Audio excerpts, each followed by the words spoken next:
আসসালামু আলাইকুম এভরিওয়ান, তোমাদেরকে আরও একবার স্বাগত জানাচ্ছি accounting first paper test paper solving ক্লাসে। তো আমরা সলভ করছিলাম রাজশাহী বোর্ড 2021 সালের কোয়েশ্চেন।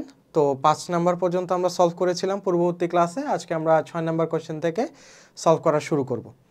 তো তোমার 6 নাম্বার কোয়েশ্চেন দেখো কি আছে, প্রদত্ত বার্তার পরিমাণ নির্ণয় করো, নগদ প্রাপ্তি নগদ প্রদান। অর্থাৎ এটা তোমার নগদান বই থেকে কোয়েশ্চেনটা আসছে, ঠিক আছে? নগদান বই, এখান থেকে তোমার কোশ্চেনটা আসে। আচ্ছা, তো চলো আমরা ফার্স্টে কোশ্চেন দেখে নিই কী কী কোশ্চেন আছে। আচ্ছা, এখানে প্রদত্ত বার্তার পরিমাণ নির্ণয় করতে বলা হয়েছে। উপযুক্ত লেনদেনগুলো দ্বারা একটা নগদ প্রাপ্তি জাবেদা প্রস্তুত করো এবং একটা নগদ প্রদান জাবেদা প্রস্তুত করো। আচ্ছা, এখানে ফার্স্টে বলে নেওয়া ভালো, প্রদত্ত বার্তা বলতে মূলত আমরা কি বুঝি, ঠিক আছে? প্রদত্ত বার্তা আর প্রাপ্ত বার্তা। আচ্ছা, যখন আমি কারো কাছ থেকে টাকা পাবো, তখন তার টাকাটা পাওয়ার জন্য, দ্রুত পাওয়ার জন্য তাকে আমি একটা ডিসকাউন্ট দিলাম, 500 টাকার ডিসকাউন্ট দিলাম। এই যে আমি তাকে বার্তাটা প্রদান করলাম, সেটা হচ্ছে প্রদত্ত বার্তা। আর ধরো আমি কাউকে টাকাটা পরিশোধ করব, বা কেউ আমার কাছ থেকে টাকা পায়, সেই টাকাটা আমি পরিশোধ করব। তো এই পরিশোধ যখন করব, তখন হচ্ছে সে আমাকে একটা ডিসকাউন্ট দিল। সে যে আমাকে ডিসকাউন্ট দিল সেটা আমি পাইছি, তো এটা হবে প্রাপ্ত বার্তা। ওকে, তো এখন আমরা দেখি কোশ্চেনে কি বলা আছে। কোশ্চেনে বলা আছে যে মাহবুবা এন্টারপ্রাইজের, আচ্ছা নিচের লেনদেনগুলো দেখো। তো মেয়ের 1 তারিখে বলা হয়েছে যে অতিরিক্ত মূলধন বিনিয়োগ করছে মালিক কর্তৃক। আচ্ছা, তারপর হচ্ছে নগদে পণ্য ক্রয় করছে, নগদে বিক্রয় করছে 7 তারিখের লেনদেনে। 12 তারিখের লেনদেনে বলা আছে যে প্রচার বাবদ খরচ প্রদান। আচ্ছা, তারপর সিমির কাছ থেকে পাওনা 20,000 টাকার পূর্ণ নিষ্পত্তি সাপেক্ষে 19,750 টাকা নগদে পাওয়া গেল। তার মানে আমি যেহেতু নগদে টাকাটা পাইছি, তার মানে আমার বাকি টাকাটা ডিসকাউন্ট দেওয়া লাগছে। 20,000 থেকে 19,750 টাকা বাদ দিলে যে টাকাটা থাকে, এটা হচ্ছে তোমার প্রদত্ত বার্তা, মানে আমি ডিসকাউন্ট দিছি। হ্যাঁ, প্রদত্ত বার্তা। তারপরে তুলির কাছে দেনা 15,000 টাকার পূর্ণ নিষ্পত্তির সাপেক্ষে 14,700 টাকা নগদে প্রদত্ত হলো। তার মানে এটা আমি টাকা প্রদান করছি, তার মানে এটা আমি বার্তাটা পাইছি। 15,000 টাকা থেকে 14,700 টাকা বাদ দিলে যে টাকাটা থাকবে, এটা হচ্ছে তোমার প্রাপ্ত বার্তা। প্রাপ্ত বার্তা, ওকে। তারপরে সিএমের কাছ থেকে অফিস সরঞ্জামাদি ক্রয়। আচ্ছা, এখানে বাকিতে আছে, নগদে আছে। 40% হচ্ছে ধারে আর নগদে হচ্ছে 60%। তারপরে শিমুলের কাছ থেকে ধারে বিক্রয় বাবদ প্রাপ্য 30,000 টাকার পুনঃস্ফীতি সাপেক্ষে 29,450 টাকা পাওয়া গেল। তার মানে এখানেও শিমুলকে তোমার ডিসকাউন্ট দিতে হয়েছে। 30,000 থেকে 29,450 বাদ গেলে যত থাকে সেটা হচ্ছে প্রদত্ত বার্তার মধ্যে ইনক্লুডেড হয়ে যাবে। ওকে, তো তারপর হচ্ছে বিনিয়োগের সুদ প্রাপ্তি আছে। তারপর অভির কাছ থেকে 12,500 টাকা পূর্ণ নিষ্পত্তি সাপেক্ষে এত টাকা প্রদত্ত হলো। তো প্রদত্ত হলো, তার মানে এখানে বার্তাটা আমি পাইছি, প্রাপ্ত বার্তা। ওকে, তো চলো এখন আমরা কোশ্চেন সলভ করবো। এখানে বলা হয়েছে প্রদত্ত বার্তা পরিমাণ নির্ণয় করো। তো প্রদত্ত বার্তা এখানে কয়টা আছে? 1 2 3, তিনটা বার্তা আছে প্রদত্ত বার্তা। তো চলো দেখি কি বলা আছে। আচ্ছা, তো এটা প্রদত্ত আর এটা প্রদত্ত। আচ্ছা, এটা প্রাপ্ত বার্তা। ওকে, তাহলে দুইটা প্রদত্ত বার্তা, একটা হচ্ছে তোমার মেয়ের 15 আর একটা হচ্ছে মেয়ের 25। 20,000 থেকে 19,750 বাদ দিলে যা থাকে, 30,000 থেকে 29,450 টাকা বাদ দিলে যা থাকে। টোটাল প্রদত্ত বার্তার পরিমাণ কত? 800 টাকা। তো আশা করি খুবই ইজি, তোমরা বুঝতে পেরেছো। তো খ নম্বরে বলা ছিল যে নগদ প্রাপ্তি জাবেদা তৈরি করো। আচ্ছা, নগদ প্রাপ্তি জাবেদা মানে নগদ আমার টাকাটা আসছে, অর্থাৎ নগদটা ডেবিট হয়েছে। তো এখানে তুমি হিসাব করো, নগদ যেহেতু ডেবিট হবে, তার মানে এখানে হিসাব খাতগুলো হবে ক্রেডিট। তাহলে নগদান ডেবিট, প্রদত্ত বার্তা তুমি দিছো, তো এটা ডেবিট হবে। খরচ যেহেতু, বিক্রয় ক্রেডিট হবে, দেনাদার ক্রেডিট হবে, অন্যান্য হিসাব ক্রেডিট হবে। আচ্ছা, তো তারপরে এখানে ওই লেনদেনগুলো আসবে বা ওই এন্ট্রিগুলো আসবে যেখানে আমার নগদ টাকাটা ইন হয়েছে। ওকে, তো দেখো প্রত্যেক জায়গায় কিন্তু নগদান ডেবিট হয়েছে। দেখো প্রত্যেকটা নগদ টাকা ডেবিট হয়েছে। ওকে, তো মেয়ের 1 তারিখে দেখো মূলধন হিসাবের বিপরীতে নগদে আসছে তোমার 40,000 টাকা, ঠিক আছে, এবং অন্যান্য হিসাব ক্রেডিটে আসছে 40,000 টাকা। যেহেতু মূলধন হিসাব এই দুইটার মধ্যে নাই, তাই এটা অন্যান্য হিসাবের মধ্যে পড়বে। তারপরে হচ্ছে তোমার বিক্রয় হিসাবের বিপরীতে তোমার নগদ ডেবিট 30,000 টাকা এবং বিক্রয় যেহেতু আলাদা ঘর আছে তাই এখানে বিক্রয় ক্রেডিট 30,000 টাকা হবে। তেমনিভাবে সিমি হিসাবের বিপরীতে নগদান ডেবিট হবে এত টাকা, প্রদত্ত বার্তা হবে এত টাকা, তারপরে দেনাদার যেহেতু সিমি দেনাদার তাই এখানে সিমি ক্রেডিট হবে 20,000 টাকা, টোটালটা হবে দেনাদার ক্রেডিট। ওকে, তারপর হচ্ছে শিমুল হিসাবের বিপরীতে সেমভাবে নগদান ডেবিট হবে, তারপর হচ্ছে প্রদত্ত বার্তা ডেবিট হবে আর দেনাদার ক্রেডিট হবে। ঠিক আছে, শিমুল এখানে দেনাদার। বিনিয়োগের সুদ, বিনিয়োগের সুদ ক্রেডিট হিসাবের বিপরীতে তোমার নগদান হিসাব ডেবিট হচ্ছে 4,500 টাকা এবং বিনিয়োগের সুদ যেহেতু তোমার বিক্রয় দেনাদারের মধ্যে পড়তেছে না তাই এখানে তোমার অন্যান্য হিসাবের মধ্যে চলে যাবে। তা দেখো বিনিয়োগের সুদ কত তোমার 4,500 টাকা। তো সবগুলো শেষ আমার ইনক্লুড করা, তারপর হচ্ছে আমি টোটাল যোগ করব। নগদ হচ্ছে 1,23,700 টাকা আসে, প্রদত্ত বার্তা যোগ করলে 800 টাকা আসে, বিক্রয় ক্রেডিট করলে 30,000 টাকা আসে আর দেনাদার ক্রেডিট করলে 50,000 টাকা আসে, অর্থাৎ টোটাল যোগ করে যা হয় তা বসায় দিবা। তো এই ছিল খ নাম্বার। এখন আমরা গ নাম্বার দেখব। গ নাম্বার হচ্ছে কি বলা ছিল, নগদ প্রদান যাবে না। নগদ প্রদান মানে কি, নগদান ক্রেডিট হবে। ঠিক আছে, অর্থাৎ বাকি প্রাপ্তির উল্টাটা হবে। তাহলে প্রাপ্তির উল্টাটা করলে কি হবে দেখো, প্রাপ্তবারটা ক্রেডিট হচ্ছে, এখানে প্রাপ্তবারটা নগদ ক্রেডিট হচ্ছে আর বাকি সব ডেবিট হবে। কিসের বিপরীতে, ক্রয় পা, অর্থাৎ ক্রয় হিসাব ডেবিট, পাওনাদার হিসাব ডেবিট, অন্যান্য হিসাব ডেবিট হবে। ওকে, ওখানে দেনাদার ছিল প্রাপ্তির সময়, এখানে পাওনাদার। ওখানে বিক্রয় ছিল প্রাপ্তির সময়, এখানে ক্রয়। ওকে, তাহলে দেখো মের 5 তারিখে ক্রয় হিসাব ডেবিট খাতের বিপরীতে নগদ প্রদান, অর্থাৎ নগদ টাকাটা চলে যাচ্ছে, নগদান ক্রেডিট 20,000 দিলা আর ক্রয় হিসাব যেহেতু ডেবিট আছে এখানে 20,000 দিলা, বসায় দিলা। ওকে, তারপরে মের 12তে বিজ্ঞাপন হিসাবের বিপরীতে তোমার অন্যান্য হিসাব ডেবিট হচ্ছে 3,000 টাকা এবং নগদ ক্রেডিট টাকাটা চলে যাচ্ছে 3,000 টাকা। ঠিক আছে, তারপর তুলি যেহেতু পাওনাদার, ঠিক আছে, পাওনাদার হিসাবের বিপরীতে এখানে পাওনাদার হিসাব ডেবিট হচ্ছে 15,000 টাকা, নগদ থেকে টাকা চলে যাচ্ছে এবং আমি যে বার্তাটা পাইছি সেটা হচ্ছে 300 টাকা, এটা এখানে লিখলাম। তারপর অফিস সরঞ্জাম, অফিস সরঞ্জাম অন্যান্য হিসাব ডেবিট হয়ে যাবে এবং নগদ টাকা যত টাকা গেছে ওটা ক্রেডিট হয়ে যাবে। তারপর ওভি হিসাবের বিপরীতে, ওভি যেহেতু পাওনাদার তাই 12,500 টাকা ডেবিট হয়েছে, তারপরে প্রাপ্তবারটা ক্রেডিট হয়েছে আর নগদান হিসাব ক্রেডিট হয়েছে। তো টোটাল টাকাটা যোগ করে দিলা, 20,000 ডেবিট, 27,500, তারপর অন্যান্য হিসাব ডেবিট, প্রাপ্তবার্তার ক্রেডিট, নগদান হিসাব ক্রেডিট, টোটাল 64,950 টাকা। তো এই ছিল হচ্ছে তোমার নগদ প্রদান, তোমার নগদ প্রদান জাবেদা। ঠিক আছে, তো আমাদের 6 নাম্বার কোশ্চেনটা সলভ হলো। এখন হচ্ছে আমরা 7 নাম্বার কোশ্চেনটা সলভ করব। তো 7 নাম্বার কোশ্চেনটা হচ্ছে তোমার ব্যাংক সমন্বয় বিবরণী চ্যাপ্টারটা থেকে আসছে। ব্যাংক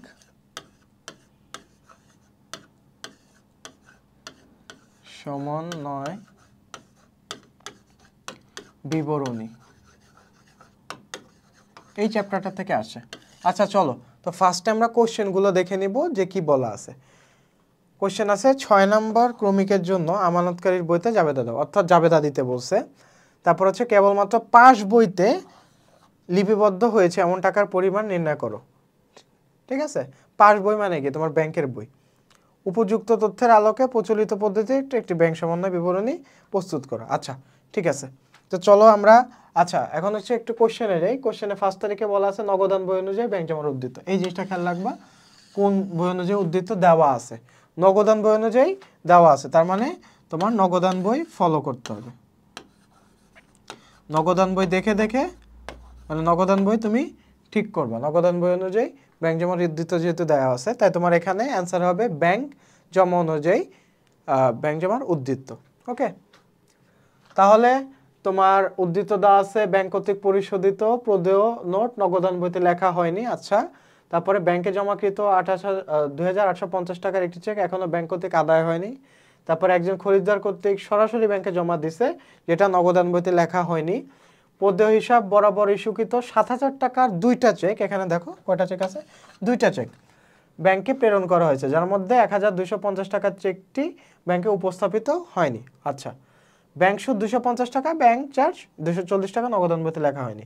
ওকে, তো 6 নম্বর ক্রমিক কোনটা? এটা আমানতকারীর বইতে জাবেদা দাও, আমানতকারীর বইতে জাবেদা দাও।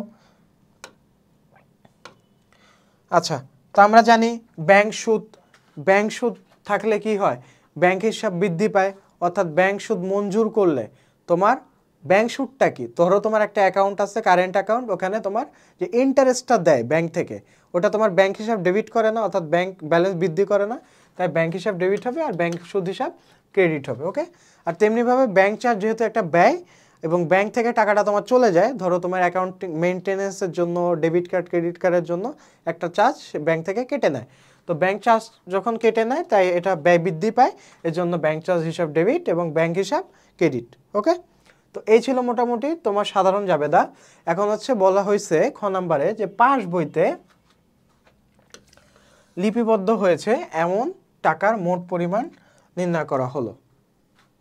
পাস বই মানে কি? ব্যাংক বই, অর্থাৎ ব্যাংক বইতে লিপিবদ্ধ হয়েছে এমন টাকার মোট পরিমাণ নির্ণয় করো। তাহলে দেখো কি কি এন্ট্রি, 2 নাম্বার এন্ট্রি ব্যাংক কর্তৃক পদেয় পরিশোধ। তার মানে কি? ব্যাংক কর্তৃক পদেয় পরিশোধ মানে ব্যাংক থেকে তোমার পাওনাদারকে পরিশোধ করা হয়েছে, তার মানে এটা ব্যাংকে লিপিবদ্ধ হয়েছে, তাই 2 নাম্বারটা আসবে। খরিদ্দার কর্তৃক ব্যাংকে জমা দান মানে খরিদ্দার ডিরেক্ট ব্যাংকে এসে জমা দিছে, তার মানে এটা ব্যাংকে লিপিবদ্ধ হয়ে গেছে, এটা আসলো। ব্যাংক সুদ, এই যে ব্যাংক যে সুদ প্রদান করছে এটা ব্যাংকে লিপিবদ্ধ আছে, এই জন্য ব্যাংক সুদ আসছে, ব্যাংক চার্জ, অর্থাৎ ব্যাংক রিলেটেড জিনিসই তোমার পাস বইতে আসে। তো এখানে হচ্ছে তোমার টোটাল কত আসে? 7590 টাকা। তো পাস বইতে লিপিবদ্ধ হয়েছে এমন টাকার পরিমাণ হচ্ছে তোমার 7590 টাকা। ওকে, তারপর হচ্ছে বলা হয়েছে যে ব্যাংক সমন্বয় বিবরণী প্রস্তুত করো। তো ব্যাংক সমন্বয় বিবরণী প্রস্তুতের ক্ষেত্রে যা দেওয়া আছে নগদান বই অনুযায়ী ব্যাংক জমার উদ্ধৃত্ত দেওয়া আছে। তো এখন আমার নগদান বই লিখো তোমার টিভিতে, এটা ফলো করব। ওকে, তো কোনগুলা যোগ হবে? দেখো, খরিদ্দার কর্তৃক ব্যাংকে জমা নগদানভুক্ত হয়নি, অর্থাৎ খরিদ্দার ডিরেক্ট ব্যাংকে এসে জমা দিছে, ডিরেক্ট ব্যাংকে জমা করছে, প্লাস আছে ব্যাংকে, কিন্তু নগদান বই এখনো জমা হয়নি। তো যেহেতু আমরা নগদান বই ঠিক করব, নগদান বই অনুযায়ী ব্যাংক জমার উদ্ধৃত্ত দেওয়া আছে, নগদান বই আমরা ঠিক করব কাকে দেখে দেখে? ব্যাংকে দেখে দেখে। ব্যাংকে যেহেতু অলরেডি প্লাস করা আছে তাই আমার নগদান বইতেও প্লাস করতে হবে, তাই এটা যোগ হয়েছে। তেমনিভাবে ইস্যুকৃত চেক ব্যাংকে উপস্থাপন হয়নি, তার মানে কি? এখানে বলছে যে ইস্যুকৃত চেক তোমার ব্যাংকে উপস্থাপিত হয়নি, তার মানে আমি একটা চেক ইস্যু করছি, সেটা এখনো ব্যাংকে উপস্থাপিত হয়নি, অর্থাৎ ব্যাংকে অলরেডি ধরো আমি একটা চেক ইস্যু করছি, তার মানে আমি নগদান বইতে মাইনাস করে দিছি। চেক ইস্যু করলে কি হয়? মাইনাস করে দিই, তাই না? চেক থেকে আমার টাকাটা উঠায় নিয়ে যাবে এটা ভেবে তো আমি চেকটা ইস্যু করি, তাই না? তো আমি মাইনাস করে দিছি নগদান বইতে, কিন্তু ব্যাংকে এখনো উপস্থাপন হয়নি, অর্থাৎ যে পাওনাদার সে চেকটা ভাঙায়নি এখনো, তার মানে ব্যাংকে অলরেডি প্লাস অবস্থায় আছে। তো ব্যাংকে যেহেতু প্লাস অবস্থায় আছে, তোমার কাকে ফলো করতে হবে? ব্যাংকে, তাই তোমারও প্লাস দিতে হবে, এই জন্য এটা যোগ হয়েছে। ওকে, তারপরে ব্যাংক সুদ নগদানভুক্ত হয়নি, ব্যাংক সুদ নগদানভুক্ত হয়নি, তার মানে কি? ব্যাংক যে সুদ দিছে, ইন্টারেস্ট দিছে, তার মানে ব্যাংক অলরেডি প্লাস অবস্থায় আছে সুদের টাকাটা, তো তোমার কাকে ফলো করতে হবে? ব্যাংকে, তো তুমিও প্লাস অবস্থায় দিবা। ওকে, এই জন্য সবগুলা যোগ হয়েছে, 4, 5 আর 6 নাম্বার এন্ট্রি যোগ হয়েছে। ওকে, এখন বিয়োগ কোনগুলো হচ্ছে লক্ষ্য করো। ব্যাংক কর্তৃক পরিশোধিত প্রদেয়, অর্থাৎ ব্যাংক থেকে টাকাটা চলে গেছে, ব্যাংক থেকে কি হয়েছে ভাইয়া? টাকাটা চলে গেছে। তো ব্যাংক থেকে যেহেতু টাকাটা চলে গেছে, তাহলে আমার নগদান বই থেকেও টাকাটা চলে যাবে, তাই ব্যাংক মাইনাস করছে, আমিও মাইনাস করব। ওকে, ব্যাংক জমাকৃত চেক আদায় হয়নি, ব্যাংক জমাকৃত চেক আদায় হয়নি, এই জিনিসটা কি? দেখো, ব্যাংকে জমাকৃত চেক আদায় হয়নি, এটা কেন বিয়োগ হয়েছে? দেখো, আমি ব্যাংকে একটা চেক জমা দিলাম, তো আমি সাধারণত ধরে নিচ্ছি নগদান বই থেকে, ব্যাংকে যেহেতু চেকটা জমা হয়েছে আমি নগদান বইতে আগে থেকে প্লাস করে রাখছি যে আমার 5000 টাকা জমা হবে, কিন্তু ব্যাংক তো এখনো আদায় করেনি, ব্যাংকে এখনো মাইনাস অবস্থা আছে, তাই ব্যাংকে যেহেতু মাইনাস অবস্থা আছে আমাকে আবার মাইনাস অবস্থা করতে হবে, তো এখানে আমি প্লাসটাকে মাইনাস করে দিব, এই জন্য এটা বাদ দিয়ে দিছি। ওকে, তারপরে ব্যাংক চার্জ নগদানভুক্ত হয়নি। আচ্ছা, ব্যাংক যে চার্জটা কেটে নিছে, তার মানে ব্যাংকে অলরেডি মাইনাস অবস্থায় আছে। তো তুমি কি করবা, ব্যাংকে ফলো করবা, তুমিও মাইনাস অবস্থায় দিয়ে দিবা। তো আমরা যেটা পাবো সেটা হচ্ছে ব্যাংক বিবরণী অনুযায়ী ব্যাংক জমার উদ্ধৃত। ওকে, তো নর্মালি নগদান বই অনুযায়ী ব্যাংক জমার উদ্ধৃত থাকলে একটা জিনিস মাথায় রাখবা, নগদান বই হচ্ছে আমরা ঠিক করব। কাকে দেখে ঠিক করব? ব্যাংকে দেখে ঠিক করব। ওকে, এমনি এখানে যদি ব্যাংক বিবরণী ব্যাংক বই অনুযায়ী ব্যাংক জমার উদ্ধৃত থাকতো, তাহলে হচ্ছে তোমার ব্যাংক বিবরণীটা আমরা ঠিক করব। কাকে দেখে ঠিক করব? নগদান বইকে দেখে ঠিক করব। এই জিনিসটা যেন মাথায় থাকে। আর এটা যদি ক্লিয়ার থাকে তাহলে তোমরা ইজিলি ব্যাংক সমন্বয় বিবরণী সলভ করতে পারবে। তো আশা করি বুঝতে পেরেছো তোমরা। এখন আমরা হচ্ছে তোমার এই 8 নাম্বার ম্যাথটা সলভ করব। তো 8 নাম্বার ম্যাথ হচ্ছে ভুলগুলো সংশোধনী যাবে দাও, নীতিগত ভুলের পরিমাণ, মুনাফা যেতে আয় ব্যয়। এটা রেওয়ামিল থেকে আসছে, রেওয়ামিল থেকে আসছে। তো এখানে বলছে যে তোমার নীতিগত ভুলের পরিমাণ নির্ণয় করো, উপযুক্ত ভুলগুলো সংশোধনী জাবেদা দেখাও, অর্থাৎ জাবেদা যেটা ভুল হয়েছে এটা সংশোধন করো, মুনাফা জাতীয় ব্যয় আর মূলধন জাতীয় ব্যয় কত এটা নির্ণয় করো। আচ্ছা, তো প্রশ্ন পড়ি, জয়তী ট্রেডার্স কি করছে যে 3500 টাকা পণ্য বিক্রয় 35,000 টাকা বিক্রয় হিসেবে লিখছে। আচ্ছা, ক্রয় বইয়ের যোগফল 2550 টাকা কম দেখানো হয়েছে। মনিহারি দ্রব্যাদি ক্রয় করছে, ভুলে ক্রয় হিসেবে লেখা হয়েছে। তারপর যন্ত্রপাতি মেরামত ব্যয় যন্ত্রপাতি হিসেবে ডেবিট করা হয়েছে। আচ্ছা, এখানে নীতিগত ভুল কোনটা? নীতিগত ভুল হচ্ছে মূলত যখন সম্পদ হিসাবকে ব্যয় হিসাব মনে করা হবে এবং ব্যয় হিসাবকে সম্পদ হিসাব মনে হবে, এটা হচ্ছে তোমার নীতিগত ভুল। তাহলে চলো ক নাম্বার কোশ্চেন দেখে আসি সলভ। এটা হচ্ছে এই যে 4 নাম্বারটা হচ্ছে যন্ত্রপাতি মেরামত ব্যয় যন্ত্রপাতি হিসেবে ডেবিট করা হয়েছে। তো এখানে নীতিগত ভুলটা হচ্ছে যে যন্ত্রপাতির যে মেরামত ব্যয়টা এটা আমি সম্পদ হিসেবে কাউন্ট করে ফেলছি, অথচ এটা ব্যয় হিসাব। তো যখন ব্যয় হিসাবকে আমরা সম্পদ হিসেবে কাউন্ট করব বা সম্পদ হিসাবকে ব্যয় হিসেবে কাউন্ট করব, তখন হচ্ছে যে ভুলটা হয় সেই ভুলটাকে আমরা বলি নীতিগত ভুল। তো এটার অ্যামাউন্ট কত? তোমার 2500 টাকা। তো 2500 টাকায় হচ্ছে তোমার নীতিগত ভুলের পরিমাণ। আশা করি বুঝতে পেরেছো। আচ্ছা, খ নাম্বারে হচ্ছে তোমার জাবেদা দাখিলা দিতে বলছে। তো সংশোধনী জাবেদা দাখিলা দিতে বলছে। তো এখানে দেখো বলা হয়েছে যে 3500 টাকার পণ্য বিক্রয় 35,000 টাকায় বিক্রয় হিসেবে লেখা হয়েছে। তার মানে কি অনেক টাকা বেশি লেখা হয়েছে। 3,500 টাকা লেখার কথা ছিল, কিন্তু 35,000 টাকায় বিক্রয় হিসেবে লেখা হয়েছে। তার মানে কি তোমার 31,500 টাকাটা তোমার বেশি লেখা হয়েছে। তো বেশি যেহেতু লেখা হয়েছে, তো বিক্রয় হিসাব তো ক্রেডিট করে ফেলছি, তো ক্রেডিটটাকে ডেবিট করতে হবে ঠিক করার জন্য। এবং কার বিপরীতে ডেবিট করতে হবে? অনিশ্চিত হিসাবের বিপরীতে তোমার ডেবিট করতে হবে। তাই এই যে এখানে লেখা আছে বিক্রয় হিসাবে বেশি লেখার ভুল সংশোধন করা হলো। যত টাকা বেশি লিখছো ওই টাকাটা যেহেতু বিক্রয় হিসাবে আমি আগেরবার ক্রেডিট করছিলাম, ওইটা এখন ডেবিট করে অনিশ্চিত হিসাবের বিপরীত দিয়ে আমি সংশোধন করে দিব। ওকে, তারপরে দেখো ক্রয় বইয়ের যোগফল 2550 টাকা কম দেখানো হয়েছে। যেহেতু কম দেখানো হয়েছে এখন বেশি দেখাতে হবে, তাই ক্রয় হিসাবে আরো 2550 টাকা যোগ হবে। ওকে, তার মানে ক্রয়ের সাথে আবার পাওনাদার রিলেটেড, এই জন্য তোমার ক্রয় হিসাব ডেবিট, পাওনাদার হিসাব ক্রেডিট। ক্রয় বইয়ের যোগফল কম লেখার ভুল সংশোধন করা হলো, 2550 দিয়ে ডেবিট ক্রেডিট করে দিবা। ওকে, আচ্ছা, তো 3 নম্বরে দেখো কি আছে, মনিহারি ক্রয় হিসাবে লেখার ভুল সংশোধন করা হলো। আচ্ছা, তো মনিহারি হিসাব ক্রয় হিসাবে লিখে ফেলছে। তো মনিহারি হিসাব যেহেতু ক্রয় হিসাবে লিখে ফেলছে, তাই মনিহারি হিসাবটা তোমার ডেবিট করছে। তাহলে চলো দেন ইয়াটা দেখে আসি 3 নাম্বার।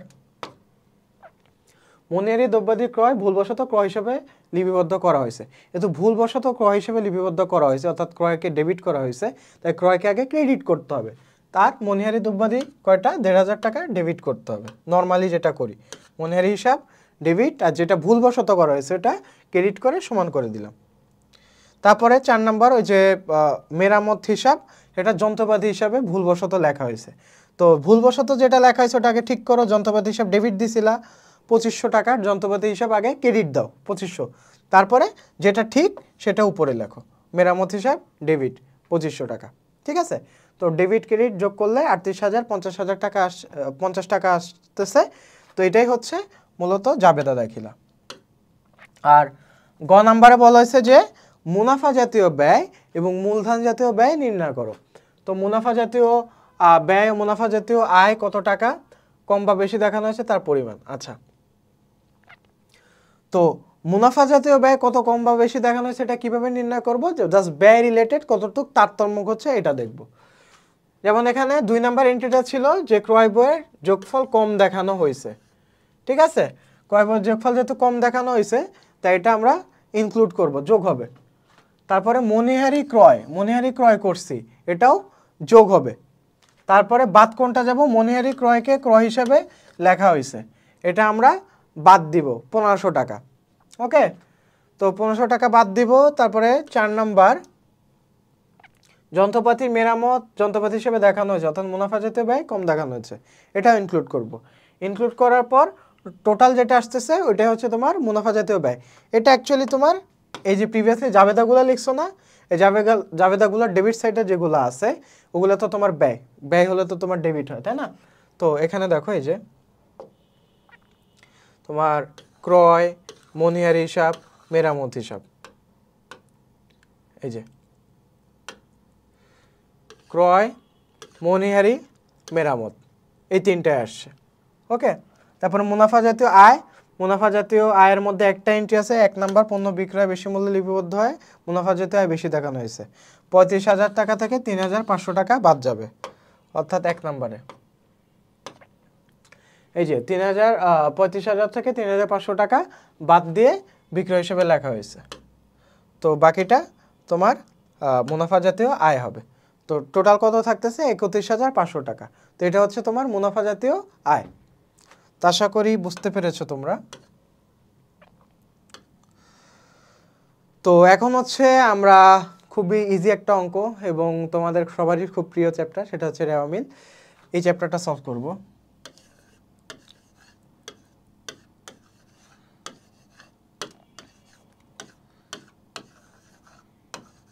রেওয়া মিল। তো রেওয়া মিলে আসলে কোনো কাজ নেই, জাস্ট তোমার ডেবিট আর ক্রেডিট হিসাবে শ্রেণীবিভাগ যদি জানা থাকে রেওয়া মিল তুমি খুব ইজিলি সলভ করতে পারবে। তো আমি প্রতিটা ক্লাসেই রেওয়া মিল সলভ করার সময় একটা কথা বলি, সেটা হচ্ছে ব্যয়, আয় বা হিসাবে শ্রেণীবিভাগগুলো তোমার জানতে হবে। আর একবার রিমাইন্ড দিই, ব্যয় আর সম্পদ বৃদ্ধি পেলে ডেবিট, হ্রাস পেলে ক্রেডিট, আর আয়, দায় আর মালিকানা সত্ত্ব বৃদ্ধি পেলে ক্রেডিট আর হ্রাস পেলে ডেবিট। ওকে, তো এখন হচ্ছে আমরা কোশ্চেন দেখি। ফার্স্টে মুনাফা জাতীয় আয় নির্ণয় করতে বলছে, তারপর হচ্ছে রেওয়া মিল প্রস্তুত করতে বলছে, তারপর হচ্ছে চলতি সম্পদ ও চলতি দায়ের মধ্যে পার্থক্য নির্ণয় করতে বলছে। আচ্ছা, এখন দেখি নগদ তহবিল কি? তোমার ডেবিট, যেহেতু এটা তোমার চলতি সম্পদ, কল কবজা ডেবিট, সম্পদ, স্থায়ী সম্পদ, মূলধন ক্রেডিট, মালিকানা সত্ত্ব, প্রদেয় নোট ক্রেডিট, চলতি দায়, মজুরি ডেবিট, তোমার এটা হচ্ছে বিক্রিত পণ্যের ব্যয়, শিক্ষানবিশ সেলামি হচ্ছে আয়, আয় হলে ক্রেডিট হয়, পণ্য ক্রয় ডেবিট, ব্যয়, প্রদেয় হিসাব দায় ক্রেডিট, ঠিক আছে। সরবরাহ যান তোমার ব্যয় ডেবিট, বিক্রয় করলে আয় হয় ক্রেডিট, প্রারম্ভিক মজুত পণ্য তোমার ব্যয় ডেবিট, ব্যাংক জমাতিরিক্ত ক্রেডিট। আচ্ছা, ব্যাংক জমা ডেবিট আর ব্যাংক জমাতিরিক্ত ক্রেডিট, আমদানি শুল্ক ডেবিট, ব্যয়, প্রাপ্য হিসাব ডেবিট, চলতি সম্পদ, প্রদেয় বেতন ক্রেডিট, চলতি দায়। ওকে, তো আমরা ডেবিট ক্রেডিট নির্ণয় করে ফেললাম। এখন আমরা মুনাফা জাতীয় আয়টা নির্ণয় করব, অর্থাৎ যেটা আয় হচ্ছে। তো আয় এখানে দুইটা আছে, শিক্ষানবিশ স্যালামি আছে আর বিক্রয় আছে। আর যদি শিক্ষানবিশ ভাতা থাকতো তাহলে এটা হচ্ছে তোমার মুনাফা জাতীয় ব্যয় থাকতো। ওকে, তো শিক্ষানবিশ সালামি হচ্ছে তোমার 15,000 টাকা আর বিক্রয় হচ্ছে তোমার 85,000 টাকা, টোটাল 1 লাখ টাকা। এটা হচ্ছে তোমার মোট মুনাফা জাতীয় আয়। তারপরে তোমার রেওয়া মিল প্রস্তুত করছে। তো আমি তোমাদেরকে আগেই ডেবিট ক্রেডিট বলে দিছিলাম। তো নগদ তহবিল যেহেতু চলতি সম্পদ ডেবিট, কল কবজা যেহেতু স্থায়ী সম্পদ ডেবিট, মূলধন মালিকানা সত্ত্ব ক্রেডিট, প্রদেয় নোট চলতি দায় ক্রেডিট, মজুরি তোমার খরচ এটা ডেবিট, তারপর হচ্ছে তোমার শিক্ষানবিশ স্যালামি এটা আয় ক্রেডিট, পণ্য ক্রয় করলে ব্যয় হয় ডেবিট, প্রদেয় হিসাব ক্রেডিট, সরবরাহ যান ডেবিট, বিক্রয় করলে আয় হয় ক্রেডিট, প্রারম্ভিক মজুত পণ্য এটা ব্যয় এটা ডেবিট, ব্যাংক জমাতিরিক্ত ক্রেডিট, আমদানি শুল্ক ডেবিট, প্রাপ্য হিসাব ডেবিট আর প্রদেয় বেতন ক্রেডিট। তো মিলাই দিলা, মিলে গেছে, ঠিক আছে। তো টোটাল যোগ করবা 2,45,500 2,45,500 ডেবিট ক্রেডিট মিলে গেলেই বুঝবা যে তোমার শান্তির সময় এসে পড়ছে, ঠিক আছে। আর না মিললে অনিশ্চিত হিসাব দিয়ে মিলাই দিয়ে চলে আসবা। তো কিছু কিছু ভুল মিলে ধরা পড়ে না, দেখা যাচ্ছে যে ডেবিটের জায়গায় ক্রেডিট দিয়ে আসতেছো, তো তখন আর কি অনিশ্চিত হিসাব আসতে পারে। তো দেখবা ডাবল আসতেছে কিনা, ডাবল আসলে বুঝবা যে কোনোটা ডেবিট তুমি ক্রেডিটে দিয়ে আসছো, তো ওইটা তুমি কারেকশন করে নিবা। ওকে, তাহলে খ নাম্বার গেল। গ নাম্বার হচ্ছে চলতি সম্পদ আর চলতি দায়ের মধ্যে পার্থক্য। তো চলতি সম্পদ এখানে দুইটাই আছে, নগদ তহবিল আর প্রাপ্য হিসাব, আর চলতি দায়ের মধ্যে আছে প্রদেয় নোট, প্রদেয় হিসাব, ব্যাংক জমাতিরিক্ত আর প্রদেয় বেতন, এগুলো হচ্ছে তোমার চলতি দায়। তো টোটাল চলতি সম্পদ হচ্ছে 43,500 টাকা আর টোটাল চলতি দায় হচ্ছে 20,000 টাকা, সরি 63,500 টাকা। তো এটা যে 43,500 থেকে 63,500 গেলে তোমার -20,000 থাকে। তো এখানে মাইনাস দেওয়ার দরকার নেই, তুমি ব্র্যাকেট দিয়ে মাইনাসটা বুঝিয়ে দিবা। ওকে, তো এটা হচ্ছে পার্থক্য। আচ্ছা, তো এখন হচ্ছে আমরা 10 নম্বর কোশ্চেনটা সলভ করব। এটা হচ্ছে তোমার জাবেদা দাখিলা দাও, মেশিন হিসাব প্রস্তুত করো। ওকে, তো এখানে মেইনলি তোমার জাবেদা বলছে মেশিন হিসাব প্রস্তুত করতে বলছে, তবে মূলত এটা হচ্ছে তোমার অবচয় অর্থাৎ দৃশ্যমান ও অদৃশ্যমান সম্পদের হিসাব রক্ষণ।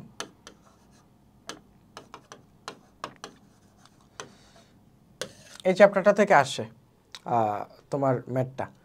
তো এখানে আমরা ফার্স্টে কোশ্চেনগুলো দেখি কি বলা আছে, যে পুরাতন মেশিন বিক্রয়ের লাভ বা ক্ষতি নির্ণয় করো। তারপরে বলছে জাবেদা দাও, তারপরে বলছে খতিয়ান দাও।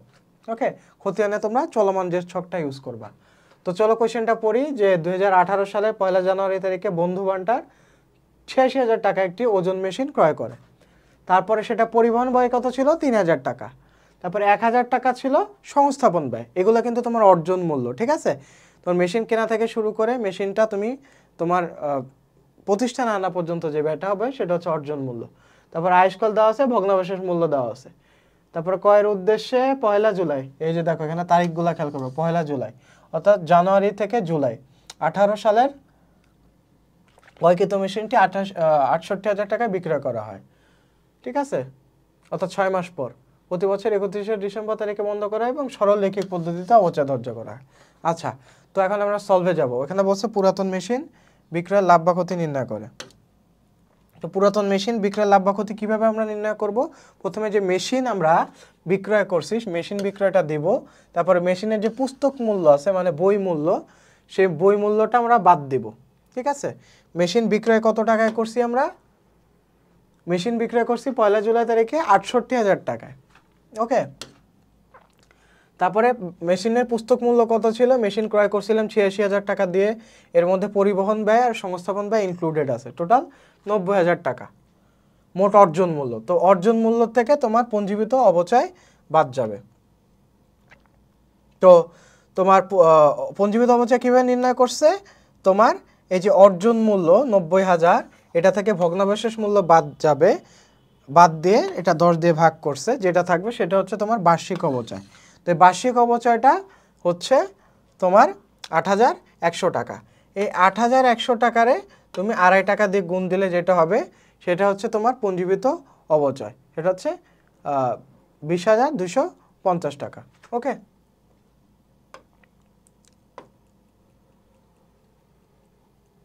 ওকে, তো এই হচ্ছে তোমার গণনা।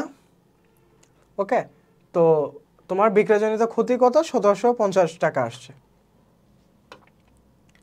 তারপরে এখানে বলছে যে তোমার সাধারণ জাবেদা দাখিলা দাও। তো সাধারণ জাবেদা মূলত ৩ ধরনের হয়। প্রথমে যখন তুমি মেশিন কিনবা সেটা একটা জাবেদা, অবচয়ের একটা জাবেদা, আর সেটা ক্লোজ করার একটা জাবেদা।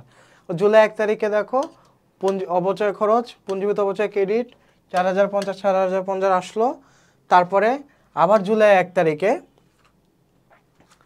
নগদান হিসাব ডেবিট হলো, মানে নগদ টাকা তোমার আসছে, এই জন্য নগদান হিসাব ডেবিট হয়েছে ৬৮,০০০ টাকা।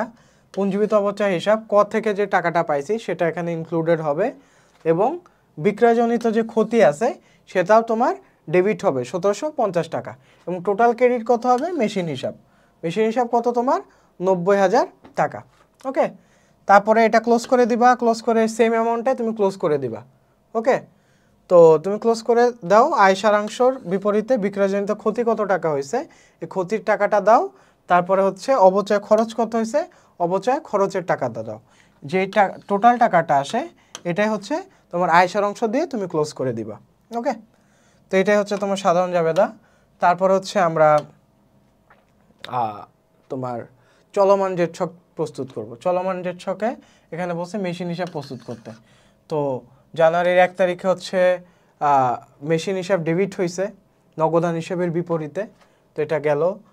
তারপর ২০১৯ সালে ব্যালেন্স যেটা থাকলো, এই যে ৯০,০০০ যে ব্যালেন্সটা, ওটা ডেবিট ব্যালেন্সে আমি নিয়ে গেলাম।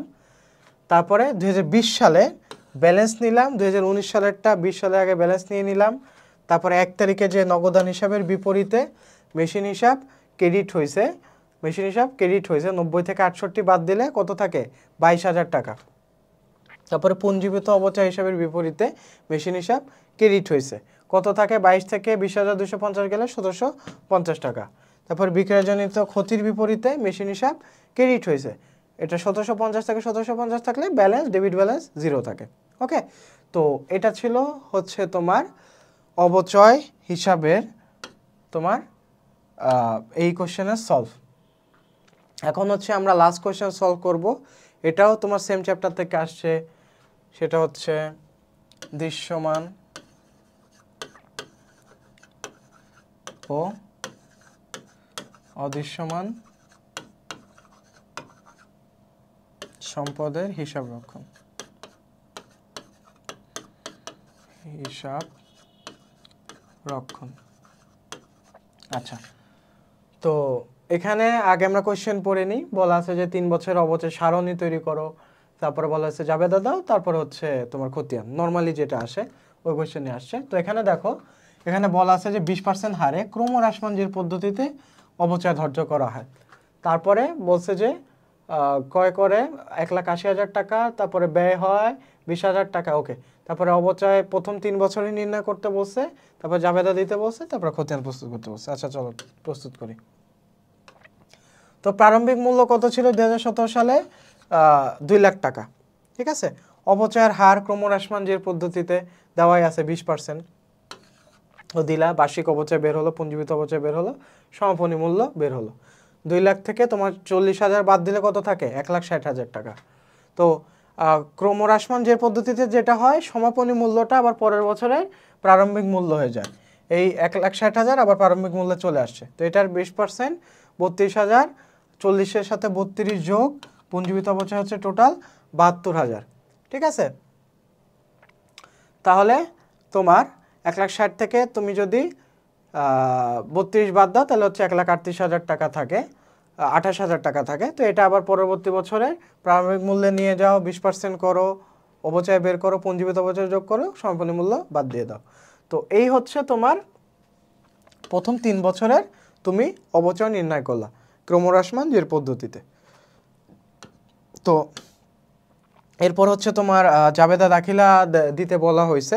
তো জাবেদা দাখিলাতে নর্মালি ফার্স্টে হচ্ছে ক্রয়ের জাবেদা যায়, মেশিন ক্রয়ের বা যেটাই ক্রয় করা হোক না কেন। তারপরে হচ্ছে তোমার খরচের জাবেদা যায়, তারপরে বন্ধ করার জাবেদা যায়। এটা সব সময় কমন, জাতীয়। ঠিক আছে, জাতীয় জাবেদা, এটা জাস্ট মনে রাখলে হবে। তো ১ তারিখে কি হয়েছে? মোটরযান কিনছে নগদ টাকা দিয়ে। কত টাকা দিয়ে কিনছে? ২ লাখ টাকা দিয়ে। তো এটাই হচ্ছে জাবেদা, মোটরযান হিসাব ডেবিট, নগদান হিসাব ক্রেডিট। তারপর হচ্ছে অবচয় খরচ, ক নাম্বার হিসাব থেকে যে পাইছিলাম, অবচয় খরচ হচ্ছে 40,000 টাকা, অবচয় সঞ্চিতিও 40,000 টাকা, অবচয় খরচ ডেবিট, অবচয় সঞ্চিতি ক্রেডিট। তারপরে এটা সেম টাকাটাই 40,000 টাকাটা আমরা ক্লোজ করব, যেহেতু খরচ আমরা ক্লোজ করব তাই খরচ ক্রেডিটে নিয়ে যাব এবং আয় সারাংশের বিপরীতে ক্লোজ করব। 2018 সালে সেম জাবেদা, এখানে যেহেতু নতুন করে আর তোমার মেশিন কিনে নেই তাই জাস্ট অবচয় খরচেরটা আসছে, আয় সারাংশ ক্লোজ করে দিছে। তোমার অ্যামাউন্ট কত, তোমার 32,000। 32,000 টাকা কই পেলাম 2018 সালে, দেখো এই যে 32,000 টাকা, এই 32,000 টাকা তোমার 2018 সালের, এভাবে ক্লোজ করে দিলাম। ঠিক আছে, এ হচ্ছে তোমার জাবেদা। আর খতিয়ান হচ্ছে যা জাবেদা থেকে নিয়ে নিয়ে বসাবা। ওকে, তো দেখো এখানে চলমান যে ছক দেওয়া আছে, অবচয় হিসাব আর অবচয় সঞ্চিত হিসাব দেওয়া আছে। তো 2017 সালের 31 তারিখে তোমার অবচয় হিসাব তোমার ডেবিট হয়, পুঞ্জীবিত অবচয় সঞ্চিত হিসাবের বিপরীতে ডেবিট দিলাম। তারপর আয় সারাংশের বিপরীতে তোমার অবচয় হিসাব ক্রেডিট, তো ডেবিট ক্রেডিট মিলে তোমার ডেবিট ব্যালেন্স 0। তারপরে 18 সালের অবচয় সঞ্চিতে আয় সারাংশ, অবচয় সঞ্চিতে আয় সারাংশ 2018-19 সেমভাবে 32,000 টাকা দিলাম ডেবিট ব্যালেন্স, তারপরে ক্রেডিট ব্যালেন্স 32 কাটা 0। সেমভাবে 25,600 দিলাম, 25,600, 25,600 কাটা 0। অবচয় সঞ্চিত হিসাব তোমার অবচয় খরচের বিপরীতে ক্রেডিট হবে, ক্রেডিট ব্যালেন্স দিয়ে দিলা। তারপরে জানুয়ারি 1 তারিখে ওই ক্রেডিট ব্যালেন্সটাই হচ্ছে জের হিসেবে তুমি ব্যালেন্স হিসেবে 40,000 টাকা এইটা নামাইলা, 40,000 ব্যালেন্স নামায় তারপর হচ্ছে তুমি 2018 সালের অবচয় খরচ হিসাবের বিপরীতে অবচয় সঞ্চিত হিসাব কত আছে এটা নির্ণয় করবা। এটা হচ্ছে 32,000, 40-এর সাথে 32 যোগ করলে 72,000 হয়। ওকে, তারপরে আবার সেমভাবে তুমি 72,000 ব্যালেন্সটা নামাবা, এই যে ব্যালেন্সটা নামাবা, নামানোর পরে অবচয় খরচের বিপরীতে তোমার অবচয় সঞ্চিত হিসাব আছে হচ্ছে 25,600 টাকা। তাহলে 72,000-এর সাথে তুমি তোমার 25,600টা যোগ করবা, যোগ করলে কত আছে তোমার 97,600 টাকা।